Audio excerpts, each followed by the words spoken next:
যুক্তরাষ্ট্রের president Donald Trump বিভিন্ন দেশের ওপর পাল্টা শুল্ক ঘোষণার পর হোয়াইট হাউসের সঙ্গে যোগাযোগ করেছে অর্ধশতাধিক দেশ।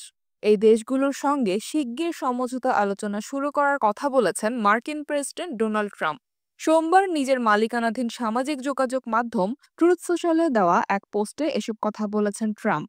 একই সঙ্গে চীন নতুন করে যে শুল্ক আরোপের ঘোষণা দিয়েছে সেটা প্রত্যাহার না করলে দেশটির ওপর আরও 50% শুল্ক আরোপের হুমকি দিয়েছেন তিনি।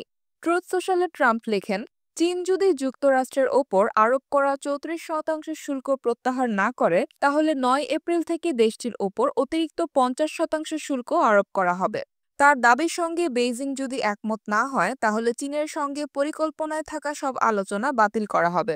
ট্রাম্প লেখেন, যুক্তরাষ্ট্রের শুল্কের বিরুদ্ধে কোনো দেশ প্রতিষেধকমূলক ব্যবস্থা নিলে তার ওপর আরোপ করা প্রাথমিক শুল্কের ওপর দ্রুত নতুন এবং উল্লেখযোগ্য পরিমাণ শুল্ক আরোপ করা হবে। তারপরও চীন যুক্তরাষ্ট্রের ওপর শুল্ক আরোপ করেছে। মার্কিন প্রেসিডেন্ট আরও লেখেন, এছাড়া চীনের অনুরোধের ভিত্তিতে যেসব বৈঠকের পরিকল্পনা করা হয়েছিল সেগুলো সব বাতিল করা হবে। আর অন্য যেসব দেশ যুক্তরাষ্ট্রের সঙ্গে বৈঠকের অনুরোধ করেছে তাদের সঙ্গে শিগগিরই আলোচনা শুরু হবে।